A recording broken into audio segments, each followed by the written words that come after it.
मैं हूं आपके साथ नेहा सर्वेश शुक्ला और एक बार फिर से मैं आप सभी का स्वागत करती हूं आपके अपने खास कार्यक्रम आयुर्वेद विज्ञान में। अब आप ये सोच रहे होंगे कि यहाँ पे हमने आयुर्वेद और विज्ञान दोनों को इकट्ठे कॉम्बिनेशन इन दोनों का करने की क्या जरूरत है? आयुर्वेद अलग है, विज्ञान अलग है। भाई बात बिल्कुल सही है, लेकिन अगर साइंटिफिक तरीके से आपको चीजें समझाई जाएं, साइंटिफिकली आपको मतलब बातें बताई जाएं, फिर उसी हिसाब से आपका इलाज किया जाए आयुर्वेद के माध्यम से, तो हुआ ना सोने पर सुहागा। तो आज ढेर सारी बातें आपको पता चलेंगी। आज इस कार्यक्रम में हम बात करेंगे अर्थराइटिस को लेकर। तो जो भी अर्थराइटिस के पेशेंट्स हैं या फिर नॉर्मल लोग भी इस कार्यक्रम को जरूर देखें, ताकि जिनको ये परेशानी है वो थोड़े से अलर्ट हो जाएं और जिन लोगों को नहीं है वो भी सजग हो जाएं, ताकि उनके अपनों को जो दिक्कतें हो सकती हैं अर्थराइटिस की, वो उनको लेकर प्रिकॉशंस कम से कम ले सके। बहुत सारी बातें बताई जाएंगी, आपको उपाय भी बताए जाएंगे इस कार्यक्रम में। हमारे साथ मौजूद है हमेशा की तरह डॉक्टर पुनीत धवन। नमस्कार डॉक्टर साहब, बहुत बहुत स्वागत है आपका जी। अर्थराइटिस को लेकर आज हम बात करने वाले हैं, तो सबसे पहले ये बता दीजिए अर्थराइटिस के बारे में आप क्या कहेंगे, क्योंकि अलग अलग डॉक्टर्स के, अलग अलग चिकित्सकों के अपने अलग अलग विचार हैं। आपके विचार में क्या कहेंगे आप? अर्थराइटिस की बात करेंगे, लेकिन उससे पहले मैं आपको कुछ चीजें बताना चाहूंगा जो आपके जो संबंध में है सबके। देखिए, भारत में लगभग 120 करोड़ लोगों की आबादी है। उसमें से जो 70% लोग हैं वो गांव में रहते हैं और 30% लोग जो हैं वो शहरों में रहते हैं। अब सवाल ये है, प्रश्न ये है कि इनमें से कितने लोग स्वस्थ हैं? स्वस्थ बहुत ही कम लोग हैं। आज की डेट में लोग बहुत ज़्यादा अस्वस्थ हैं और सबसे ज़्यादा जो पैसा खर्च कर रहे हैं वो अपने आरोग्य के लिए कर रहे हैं, सेहत के लिए कर रहे हैं। 120 करोड़ में से शायद ही कोई जो स्वस्थ की जो आयुर्वेद के अनुसार परिभाषा है उसमें से निकले। अगर हम कुछ फिगर्स की बात करें तो लगभग 10 करोड़ लोगों को डायबिटीज़ है, जिसमें से 7.5 करोड़ लोगों को तो भयंकर डायबिटीज़ और 2.5 करोड़ लोगों को शुरुआत हुई है। उसके बाद अगर हम देखें 12 करोड़ लोगों को दमा है, अस्थमा है या टीबी जैसी समस्याओं का है। 10 करोड़ लोग ऐसे हैं जिनको संधिवात है, घुटने का दर्द है, कमर का दर्द है या कहीं भी शरीर में दर्द है, इस तरह की जो प्रॉब्लम से ग्रसित हैं। 5 से 6 करोड़ लोग ऐसे जिनको कोष्ठ की समस्याएं हैं, पेट से रिलेटेड समस्याएं, बवासीर है, भगंदर है या पेट ही खराब रहता है, इस प्रकार की समस्याएं हैं। और 10 से 12 करोड़ लोग ऐसे भी हैं जिनको आंखों की समस्याएं, या तो दिखता कम है या बिल्कुल नहीं दिखता। तो देखा जाए तो बहुत सारे लोग अस्वस्थ हैं। तो अगर हम बात करें इन सब लोगों की, तो अगर एक डायबिटीज़ का ही मरीज है तो देखा जाए तो उसका जो हर महीने का जो खर्च होता है वो लगभग होता है 500-600 रुपये दवा के ऊपर खर्च होता है। 1 साल का खर्च हो गया लगभग 5-6 हज़ार रुपये। अगर 10 साल तक वो इलाज कराता है तो उसका खर्च हो जाता है 60 से 70 हज़ार रुपये। फिर भी डॉक्टर्स क्या कहते हैं? डॉक्टर्स कहते हैं कि डायबिटीज़ कभी ठीक नहीं होती, ऐसा डॉक्टर्स कहते हैं। आपने 10 साल इलाज कराया, 10 साल बीमारी को लेकर चले, तब भी वो ठीक नहीं होगी। इसी प्रकार से अगर हम देखें तो जो आपके भगंदर है, बवासीर है या पाइल्स की प्रॉब्लम है, उसके लिए ऑपरेशन कराते हैं। एक बार ऑपरेशन कराया आपका 20 हज़ार रुपये लगेगा, और एक बारी में ऑपरेशन करने से ठीक नहीं होता, वो दोबारा हो जाता है। फिर उसे 4 बारी ऑपरेशन कराना पड़ता है। 4-5 बार ऑपरेशन कराया आपने, यानी कि 80 हज़ार लाख रुपये आपका इसी में लग गया। तो बहुत अस्वस्थ बहुत है। इसी प्रकार से अगर अस्थमा की बात करें तो एक महीने का जो खर्चा आता है वो 700-800 रुपये आता है, वो भी ज़िंदगी भर चलता है। अस्थमा दमा के लिए एक वो भी है कि दमा जो है वो दम के साथ जाता है, यानी कि जब दम जाएगा तभी दम आ जाएगा। तो क्यों ना हम ऐसी एक चीज़ पे आए जो परमानेंट हो, जो स्थायी हो, जो आपको परमानेंट रिलीफ दे, सिर्फ आपकी जो सिम्टम्स है उसको मेंटेन ना करे, आपको जो है पूरी प्रॉपर तरीके से ठीक करे। तो आज के विषय में तो हम आर्थराइटिस पे बात करेंगे, जो संधिवात है उसके विषय में बात करेंगे। देखिए, आर्थराइटिस जो होता है वो बेसिकली इन्फ्लेमेशन, सूजन हो जाती है जब हमारे जोड़ों में, तो उसे हम आर्थराइटिस कहते हैं। इन्फ्लेमेशन यानी कि सूजन हो गई, स्वेलिंग हो जाती है ना, आम भाषा में समझाऊं तो उसे हम ये कह सकते हैं। अब हम आर्थराइटिस को 3 भागों में विभक्त कर सकते हैं, 3 भागों में उसे बांटा जा सकता है। एक भाग जो है जिसे हम संधिवात कहते हैं, जिसे हम ऑस्टियोआर्थराइटिस कहते हैं, और दूसरा है जो रूमेटॉइड आर्थराइटिस होता है, जिसे हम आमवात कह सकते हैं, और तीसरा जो है वो गाउट होता है, गाउटी आर्थराइटिस होता है। जो ऑस्टियोआर्थराइटिस होता है ना, जो संधिवात, जैसे घुटनों में दर्द हो रहा है, वो डिजेनरेटिव डिजीज होता है। हमारे जो घुटने हैं वो घिस जाते हैं, उसके कारण ये ऑस्टियोआर्थराइटिस डेवलप होता है। और एक रूमेटॉइड आर्थराइटिस जो होता है आमवात जिसे हम कहते हैं, जो आपने देखा होगा किसी के जो यहाँ पे अंगूठे उंगलियों में जो है सूजन आ जाती है, वहाँ पे जो आर्थराइटिस होता है ना, उसको हम आमवात कहते हैं। ये एक ऑटो इम्यून डिजीज है। जब हमारी जो शरीर की रोग प्रतिरोधक क्षमता है ना, वो हमारे शरीर के ही खिलाफ हो जाती है, उसी के अगेंस्ट काम करने लगती है, तब उसे आमवात कहते हैं। तीसरे प्रकार का जो आर्थराइटिस है वो है गाउट आर्थराइटिस। इसमें क्या होता है ना, जिसमें यूरिक एसिड बढ़ जाता है पेशेंट का। जब यूरिक एसिड बढ़ता है तो वो जाके हमारे संधियों में, जॉइंट्स में जमा हो जाता है और वो गाउट आर्थराइटिस का रूप ले लेता है। तो ये आपको मैंने बेसिक 3 तरह की जो है क्लासिफिकेशन में बात करेंगे हम आज के एपिसोड में। तो भाई 3 तरह के अर्थराइटिस होते हैं। अब आप पता नहीं किससे पीड़ित हैं। अगर इन तीनों में से कोई दिक्कत आपको है या आपके अपनों को है तो ये कार्यक्रम जरा गौर से देखिएगा, क्योंकि बहुत कुछ आज आपको यहाँ पर पता चलने वाला है। लेकिन मैं दर्शकों को यहाँ पर एक जानकारी दे दूं कि आयुर्वेद का हमारा एक शो है जिसको विज्ञान के साथ रिलेट किया गया है, आयुर्वेद विज्ञान, इसलिए इसका नाम रखा गया है। अगर आपकी जो भी कोई परेशानी, जो भी दिक्कत है, बीमारी कोई भी हो, हम पर्टिकुलर यहाँ पर अर्थराइटिस को लेकर जिक्र नहीं कर रहे हैं, आपकी कोई भी दिक्कत हो आप हमें फोन कीजिएगा, अपनी कॉल रजिस्टर कराइए। हमारे यहाँ से जो काबिल वैद्य या डॉक्टर्स हैं वो आपको बैक कॉल करेंगे, वो आपको सारी जानकारी लेंगे और सारी जानकारी देंगे भी, मतलब सलाह मशवरा आपके साथ करेंगे और आपको ये बताएंगे, हिदायतें आपको देंगे कि भाई अब आपको ये करना चाहिए, आयुर्वेद में इसका इलाज ये है। आपको सिर्फ अपनी कॉल रजिस्टर करानी है, फोन हमारी तरफ से हमारे डॉक्टर्स खुद आप लोगों को करेंगे।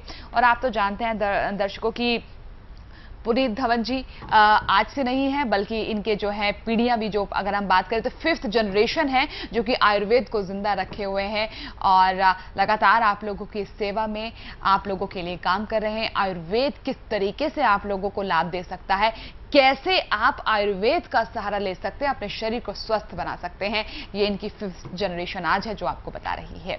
आज हर प्रकार की जानकारी के लिए बस आपको कॉल करना होगा, डिटेल्स है सारी आपकी टेलीविजन स्क्रीन पर। अच्छा, ये आपने 3 यहाँ पर उनके बारे में बताया, आमवात, संधिवात और गठिया।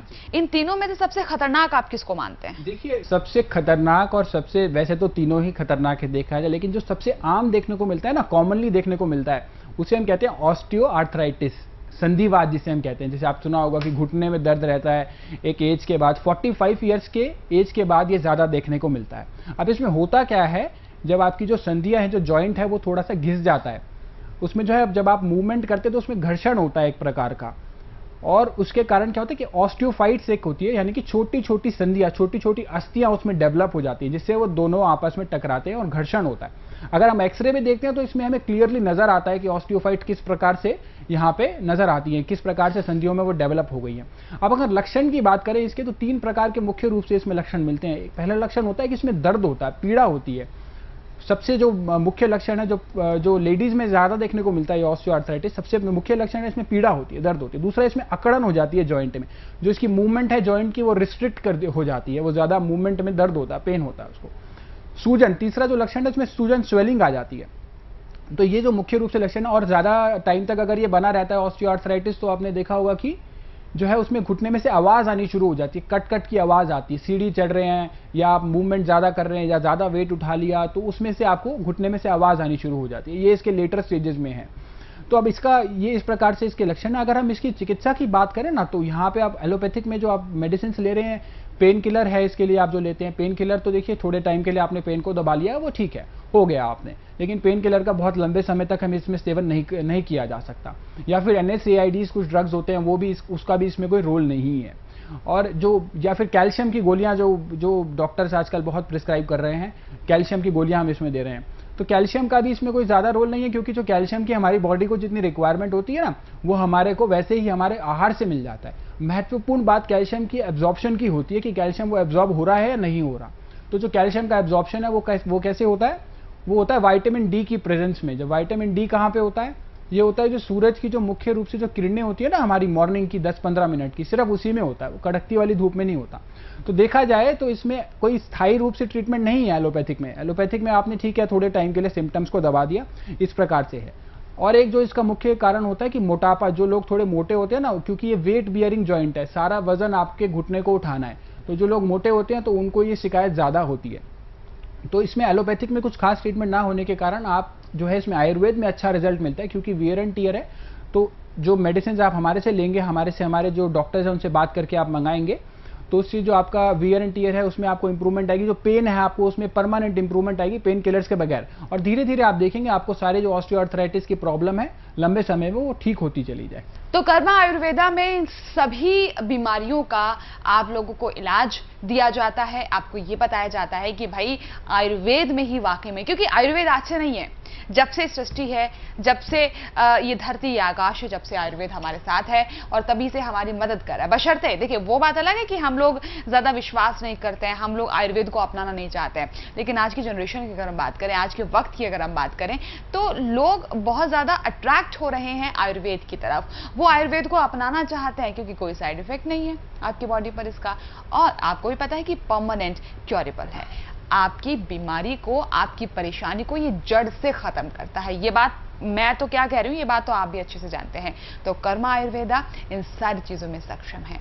अगर आप कोई जानकारी प्राप्त करना चाहते हैं, दवाई आप ऑर्डर करना चाहते हैं, आप हर प्रकार की इंफॉर्मेशन के लिए बस आपको अपनी कॉल रजिस्टर करानी होगी। नंबर आपकी टीवी स्क्रीन पर है। हमारे यहाँ से डॉक्टर्स खुद आप लोगों को फोन करेंगे और आपको देंगे बेहतर सलाह और सही मशवरा। जानकारी के लिए नंबर है सारी आपकी टीवी स्क्रीन पर। अच्छा, अगर हम यहाँ पर गठिया बाई के बारे में बात करते हैं, तो जितना मैं जानती हूँ कि उंगलियां थोड़ी टेढ़ी हो जाती हैं, इंसान अगर हद हो जाए इसकी तो पेपर तक नहीं उठा पाता, चलना नहीं, बेड पे जो है लगातार वो कई सालों से ऐसे मैंने केसेस मैंने सुने हैं कि 15-15 सालों से वो बेड पर हैं, उठ नहीं पा रहे हैं, उठा नहीं पा रहे हैं, कुछ चल नहीं पा रहे हैं, बहुत दिक्कत। मतलब तो इतनी सारी परेशानी जो इस हद तक हो जाती है, इसके पीछे क्या कारण है? देखिए, गठिया तो एक अलग चीज है, उसे हम गाउट कह सकते हैं, लेकिन जो आप बात कर रहे हो उसे हम आम बात यानी कि रूमेटॉइड आर्थराइटिस कहते हैं। रूमेटॉइड आर्थराइटिस में क्या होता है कि जो इम्यून सिस्टम है ना हमारी बॉडी का, जो रोग प्रतिरोधक क्षमता है, वही जो है हमारी बॉडी के अगेंस्ट काम करने लग जाती है। एक ऑटो इम्यून डिजीज है, हमारी इम्यूनिटी ही हमारे अगेंस्ट हो जाती है। तो इसके अंदर क्या है कि जनरली देखा जाता है कि मिडिल एज में देखने को मिलता है। जैसे कि ऑस्टियोआर्थराइटिस है ना, घुटने का दर्द, वो थोड़े ओल्ड एज में देखने को मिलता है। ये मिडिल एज के आसपास आपको ज्यादा देखने को मिलेगा। इसके कुछ क्लासिकल चीजें होती हैं, जैसे सुबह उठते हैं ना, सुबह उठने में सारी बॉडी में दर्द होता है, आधे घंटे तक उठा नहीं जाता पेशेंट से, तो समझ लीजिए कि या तो आम बात हो गया है या होने वाला है। और दूसरी जो चीज आती है, इसमें स्वेलिंग आ जाती है बॉडी के अंदर, जो हमारे जॉइंट्स है ना उसके अंदर स्वेलिंग आ जाती है। तो शुरुआती स्टेज में होता है, अगर इसमें स्टार्टिंग स्टेज में इसे कंट्रोल कर लिया जाए तो बहुत बढ़िया रिजल्ट आ सकता है। रूमेटिक फीवर से स्टार्ट होता है, यानी कि बुखार आने से शुरू होता है, एक प्रकार का ये रोग होता है। हमारे जो शरीर का जो बॉडी का टेम्परेचर है वो बढ़ना शुरू हो जाता है, जॉइंट्स के अंदर सूजन आने लग जाती है, और धीरे धीरे देखा जाता है कि एक ही जॉइंट से शुरू होता है, लेकिन धीरे धीरे ये और जॉइंट्स में फैलना शुरू होता है। आपने देखा होगा जनरली ये जो हाथ की हमारी उंगलियां हैं ना, इनसे शुरू होता है, यहाँ पे जो बीच में जो जॉइंट्स हैं हमारी उंगलियों के, फिर ये जाता है हमारे व्रिस्ट जॉइंट पे यानी कि कलाई पे, और धीरे धीरे ये और जॉइंट्स में बढ़ना शुरू होता है। छोटी संधियों से, छोटी जॉइंट से शुरू होकर बड़े जॉइंट्स की तरफ ये बढ़ना शुरू हो जाता है। तो आपने देखा होगा, अगर इसे कंट्रोल ना किया जाए तो 1 से 1.5 महीने में ये रूमेटॉइड आर्थराइटिस का रूप ले लेता है, यानी कि ये और भयंकर हो जाता है, स्थायी रूप से ये शुरू हो जाता है ये बीमारी, जिसे हम कहते हैं। जिसे हम आपने जब टेस्ट कराते हैं तो उसमें RF फैक्टर का टेस्ट होता है, तो वो RF फैक्टर कई बार पॉजिटिव आता है, तो यानी कि रूमेटॉइड आर्थराइटिस हो चुका है। और उसके अलावा अभी सिम्टम्स से भी हम इसे जज कर सकते हैं। इसमें एक और प्रकार की चीज है कि सिस्टेमिक स्वेलिंग होती है, ये नहीं कि एक छोटी संधि पे होगा, ये होगा तो सारे उसमें होगा आपको। ऑस्टियोआर्थराइटिस जो होता है वो जो एज के साथ होता है ना, घुटने में दर्द हो रहा है, वो आपको एक बड़े जॉइंट में होता है जनरली। तो ये जो होता है ये आपका सिस्टम से होता है, इस प्रकार से है। चलिए भाई, अभी तो बहुत सारी बातें बतानी है आप लोगों को, बस थोड़ा सा ब्रेक ले रहे हैं, लेकिन आप लोग कहीं मत जाइएगा, जल्द लौट रहे हैं।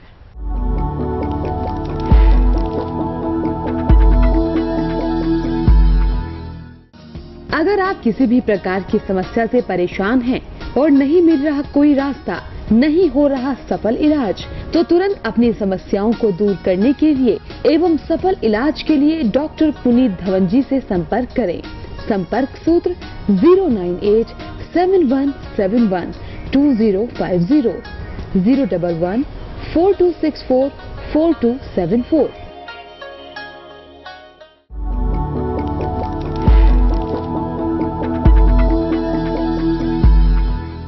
छोटे से ब्रेक के बाद आप सभी का स्वागत है हमारे इस बहुत खास कार्यक्रम आयुर्वेद विज्ञान में।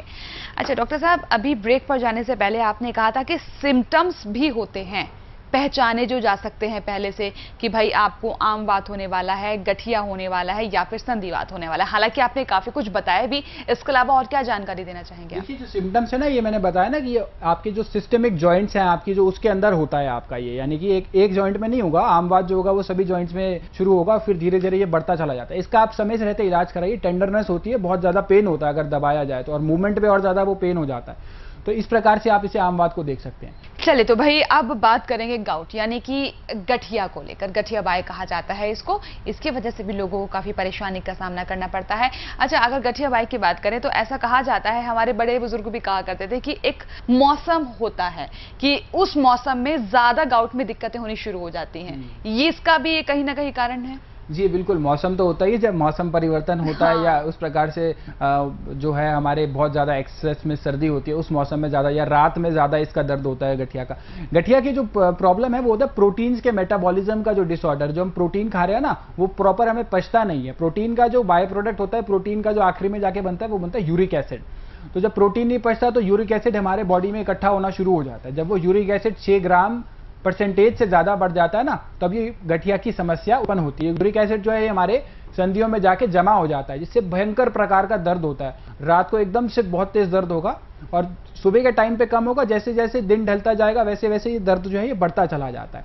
और इसी प्रकार से कैल्शियम के कई बार देखा जाता है कि कैल्शियम के डिसऑर्डर्स के कारण भी होता है। कैल्शियम आपने लिया, वो कैल्शियम ऑक्सैलिक एसिड से रिएक्ट करके कैल्शियम ऑक्सैलेट बना, वो भी संधियों में जाके जॉइंट्स में जाके जमा हो जाता है और भयंकर रूप लेके हमारे को दर्द पैदा करता है। इस प्रकार से आप गठिया को समझ सकते हैं। चलिए, तो गठिया बाय अगर आप लोगों को है तो कहीं ना कहीं मुझे लगता है सारी चीज़ आपके साथ मैच करती होंगी। और अगर होने वाला है, देखिए भगवान ना करे, मैं एक बात आप लोगों को कह रही हूँ कि मान लीजिए ऐसा हो सकता है कि भाई ये परेशानी आपको होने वाली, तो सिम्टम्स बताए हैं यहाँ पर डॉक्टर साहब ने, ज़रा मैच कर लीजिएगा। अगर ऐसा है तो फ़ौरन आप अपनी कॉल रजिस्टर कराइएगा। हर प्रकार की जानकारी आपको देंगे हमारे डॉक्टर्स, क्योंकि हमारी तरफ से खुद आप लोगों को फ़ोन जाएगा जब आप अपना कॉल रजिस्टर करा लेंगे। और ये बात तो आप जानते हैं कि 1937 से लगातार डॉक्टर धवन की जो पीढ़ियां है लगातार आप लोगों के लिए काम करती आ रही है। और आज डॉक्टर पुनीत धवन आप लोगों के समक्ष हैं, जो कि डॉक्टर धवन की 5वीं पीढ़ी है। जी। आज जो लगातार आप लोगों के लिए काम कर रही है, आप लोगों को आयुर्वेद की महत्ता को समझा रही है कि बेसिकली है क्या आयुर्वेद और कौन कौन सी परेशानी। हालांकि ये कहा जाता है कि आयुर्वेद में हर एक परेशानी का समाधान है, बिल्कुल सही बात है ये, लेकिन आपको भी समझना होगा। यहाँ पर बेसिकली आज हम बात कर रहे हैं सिर्फ अर्थराइटिस को लेकर, लेकिन ये मत समझिएगा कि सिर्फ इसी परेशानी का समाधान आप यहाँ प्राप्त कर सकते हैं। A to Z जो दिक्कत है आप बस इन नंबर पे फोन कीजिएगा, अपनी कॉल रजिस्टर कराइए। हमारी तरफ से खुद हमारे डॉक्टर्स आपको फोन करेंगे, बैक कॉल जिसको करना कहते हैं, वो आपसे फोन करेंगे, आपसे बात करेंगे और आपको देंगे बेहतर सलाह और बढ़िया मशवरा। आगे बढ़ते हैं और अब ज़रा हम बात कर लें कि अगर हम एलोपैथी के बारे में बात करते हैं तो लोगों का ये कहना होता है कि भाई हमने ट्रीटमेंट ले लिया, लेकिन फॉर अ शॉर्ट पीरियड वो होता है, ऐसा नहीं परमानेंट क्योर हो। लेकिन अगर आप एलोपैथी और आयुर्वेद की अगर हम बात करें तो क्या कहना चाहेंगे? हालांकि थोड़ा सा आंसर में क्या कहूँ, लेकिन मैं चाहूंगी कि दर्शकों को आप जरूर बताएं एलोपैथी और आयुर्वेद में डिफरेंस। जी जरूर, देखिए ऐसा है कि जो एक एलोपैथिक जो ट्रीटमेंट है ना, जो यूरोप के देशों का जो ट्रीटमेंट है, अभी अमेरिका और कनाडा भी आप इसमें इंक्लूड कर लेना, वो यूरोप का एक्सटेंशन है। वो उनकी जो है वो मजबूरी की देन है, उनकी कुछ मजबूरियां हैं, वो उनको वही दे सकती है, वही चिकित्सा पद्धति दे सकती है। एक उनकी सबसे बड़ी जो मजबूरी है ना, वहाँ पे मौसम बहुत अच्छा नहीं होता। वहाँ पे साल के 8 महीने ऐसे होते हैं जब सूरज नहीं निकलता। अब ये सुनने में तो इतना नहीं लगेगा, लेकिन हमारे यहाँ पे इंडिया में, भारत में, दिल्ली के अंदर 8 या 10 दिन ऐसे होते हैं जब सूरज नहीं निकलता। आप समझिए उस 8 से 10 दिनों में कैसी स्थिति उत्पन्न हो जाती है। सारे विद्यालय बंद हो जाते हैं, हॉस्पिटल्स में प्रॉब्लम होती है, कोहरा इतना होता है, ट्रेन रद्द हो जाती हैं और जो है फ्लाइट्स जो है वो डिले हो जाती है, सारे देश में पूरी उथल पुथल हो जाती है। अब यही स्थिति उनके वहाँ पे 8 से 10 महीने रहती है, तो सोचिए कितनी वहाँ पे प्रॉब्लम होती होगी। एक चीज़ तो ये है। दूसरी चीज़ ये है कि वहाँ पे जो है सूरज ना होने के कारण कोई भी वहाँ पे आप ज़मीन में कुछ डालोगे तो वो उगेगा नहीं, उसका वो डेवलप नहीं हो सकता। हमारे यहाँ पे सूरज जो है भरपूर मात्रा में अवेलेबल है, जिस वजह से हम कुछ भी ज़मीन में डालेंगे, कोई भी फसल है या कुछ भी उगाना है ना, तो उसके लिए सूरज की ज़रूरत होती है। हमने बचपन में एक चीज़ पढ़ी थी, क्लोरोफिल होती है। क्लोरोफिल जो होता है, जो हम कार्बन डाइऑक्साइड से ऑक्सीजन बनता है, वो भी सूरज की रोशनी के अंदर होता है। तो सूरज की बहुत बड़ी भूमिका है। तो हम यहाँ पे, हमारे यहाँ पे जो जड़ी बूटियाँ प्रचुर मात्रा में उपलब्ध हैं, वहाँ पे जड़ी बूटियाँ नहीं है, उनके लिए वो चिकित्सा पद्धति मजबूरी की देन है। हमारे लिए मजबूरी की बात नहीं है, हमारे यहाँ पे प्रचुर मात्रा में जड़ी बूटियाँ हैं, हम यहाँ पे जड़ी बूटियों से बहुत बढ़िया, बहुत स्थायी रूप से इलाज किया जा सकता है। तो ये चीज़ समझने वाली है। ये तो मैंने आपको एक चीज़ बताई, और भी कुछ चीज़ें हैं जो हमारे और उनके वहाँ पे बहुत ज़्यादा डिफरेंसेस हैं। देखिए यूरोप में जो है वो 2 ही मौसम होते हैं, या तो ठंड होती है या भयंकर ठंड होती है। आप अफ्रीका में चले जाए 2 ही मौसम मिलेंगे, गर्मी या भयंकर गर्मी। आप मैक्सिको में चले जाए 2 ही मौसम मिलेंगे, बारिश या भयंकर बारिश। हमारा ही एक ऐसा देश है जहाँ पे 16 प्रकार के क्लाइमेटिक जोन्स हैं, 16 प्रकार के मौसम एग्जिस्ट करते हैं। एक बार ये कनाडा का मेरा मित्र था, मेरी उससे बात हो रही थी, तो मैं उससे पूछ रहा था आपके यहाँ पे क्या होता है खाने को। तो मैंने पूछा आपके यहाँ पे संतरा होता है, वो कहता नहीं होता। आपके यहाँ पे केला होता है, नहीं होता। आम होता है, नहीं होता। लीची होती है, नहीं होती। कोई भी मीठी चीज नहीं होती उनके यहाँ पे। मैंने पूछा पत्ते वाली कोई चीज होती है, गोभी होती है, नहीं होती। कोई चीज नहीं होती, पत्ते वाली भी कोई चीज नहीं होती। तो मैंने पूछा आपके यहाँ पे है क्या, तो उसने मुझे कहा हमारे यहाँ पे सिर्फ 2 ही चीजें होती हैं, या तो आलू होता है या प्याज होता है। अब या तो हम आलू के साथ प्याज को खा लें या प्याज के साथ आलू को खा लें, इसी के अंदर हमें कॉम्बिनेशंस बनाने हैं। तो वहां पे इस मामले में वो लोग बहुत ही गरीब हैं, बहुत डिफरेंसेस हैं हमारे और उनके जो पैथी है उसके अंदर भी बहुत सारे डिफरेंसेस हैं। तो हमारे को ये चीज जो है समझनी चाहिए। दूसरी चीज जो है, उनके यहाँ पे कोई रोटी नहीं बनाता। एक वो कहने लगा कि हमारे यहाँ पे रोटी बनाने की कितनी फैक्ट्रियां हैं, क्योंकि घर घर में रोटी खाई जाती है। तो उसको मैंने बताया कि ये तो हमारे घर घर में बनती है, उनके वहाँ पे डबल रोटी बनती है, ब्रेड बनती है, जो कि फैक्ट्रियों में बनती है। तो इस प्रकार से अब हमने क्या किया, हमने उनकी नकल करना शुरू कर दिया। उनकी कुछ मजबूरियां मैंने आपको बताई, वहां पे भयंकर ठंड होती है। डेनमार्क, स्विट्जरलैंड ऐसे ऐसे कंट्रीज हैं जहां पे -40 डिग्री तक टेम्परेचर चला जाता है। वहां पे वो लोग ज्यादा उठ बैठ नहीं सकते, उनके जो घुटने होते हैं ना वो फ्लेक्सिबल नहीं होते, फ्लेक्सिबिलिटी नहीं होती उनके घुटनों में। तो उन्होंने एक चीज बनाई जिसे हम कहते हैं टेबल और चेयर बनाई उन्होंने, क्योंकि चेयर पे आधा ही बैठना पड़ेगा। तो उन्होंने, क्योंकि उनके घुटने मुड़ नहीं सकते, वो कड़क होते हैं, ज्यादा घूमेंगे तो वो प्रॉब्लम हो जाएगी उनको। तो उन्होंने अपने लिए जो है एक चेयर बना दी। अब हम भी देखा देखी उनको चेयर और टेबल ले आए। उन्होंने खाना खाने के लिए एक डाइनिंग टेबल बनाई, तो हम भी उनको देखा थी कि डाइनिंग टेबल ले आए। वो उनकी मजबूरी है, क्योंकि वो बैठ नहीं सकते। हमारे यहाँ पे जो है ना, हम सुख आसन में बैठ के खाना खाएंगे ना, तो घुटनों की जो समस्या है जिसके बारे में हम बात कर रहे हैं, ये उत्पन्न ही नहीं होगी। आपने देखा होगा जो पहले वाले समय था, वहां